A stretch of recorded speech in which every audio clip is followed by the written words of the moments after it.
बिस्मिल्लाहिर्रहमानिर्रहीम अस्सलामुअलैकुम। नाज़रीन, दीनी मिसाल में खुश आमदीद कहता हूँ।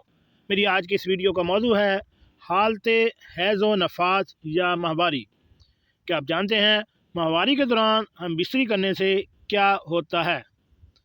यानी माहवारी के या हैज़ के दिनों में आप अपनी बीवी से किस कदर मिलाप कर सकते हैं।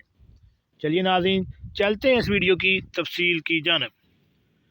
नाज़रीन, हालत हैज़ में बीवी से किस कदर इस्तिमता जायज़ है। सवाल यह है कि शौहर अपनी बीवी के ऊपर हालत हैज़ में उल्टा लेट सकता है। इस हाल में वो भी इस तरह उल्टा लेटी हुई हो, क्या ऐसा करना जायज़ है या नहीं? तो नाज़रीन, सवाल का जवाब यह है कि शौहर के लिए बीवी से इसके माहवारी के अय्याम में नाक से लेकर घुटनों तक के हिस्से से बग़ैर हाल के नफ़ा उठाना शरन ममनू करार दिया है।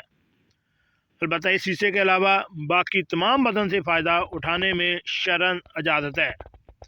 लिहाजा अगर नाभ से घुटनों तक का हिस्सा कपड़ों से ढका हुआ हो तो शौहर को बीवी के साथ लेटने की इजाज़त है और जिक्र करदा सूरत में भी लेटना दुरुस्त है। हाँ, अलबत्ता अगर इस सूरत में भी जमा की जानिब राग़िब होने का एहतमाल हो तो इस तरीके से भी इज्तिनाब करना चाहिए। ये याद रहे कि हालत हैज़ में बीवी से जमा करना कुरान हकीम के मुताबिक कतन हराम व नाजायज़ है।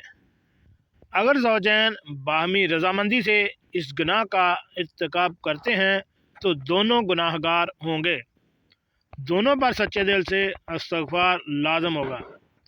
अगर इस हालत में जमा हलाल समझते हुए किया तो आयत कुरानी का इनकार की वजह से तजदीद ईमान व तजदीद निकाह लाजम होगा।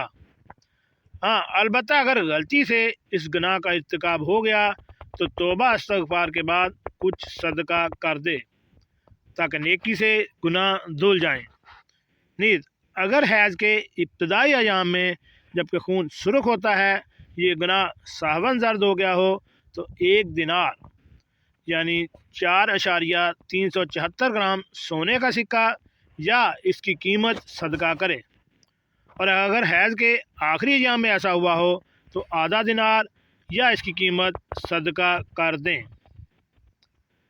दर मुख्तार में है जिसका तर्जमा ये है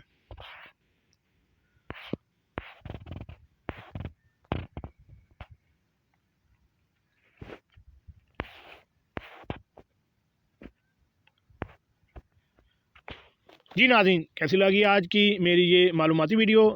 ऐसी मालूमाती वीडियो हासिल करने के लिए मेरे इस चैनल दीनी मिसाइल को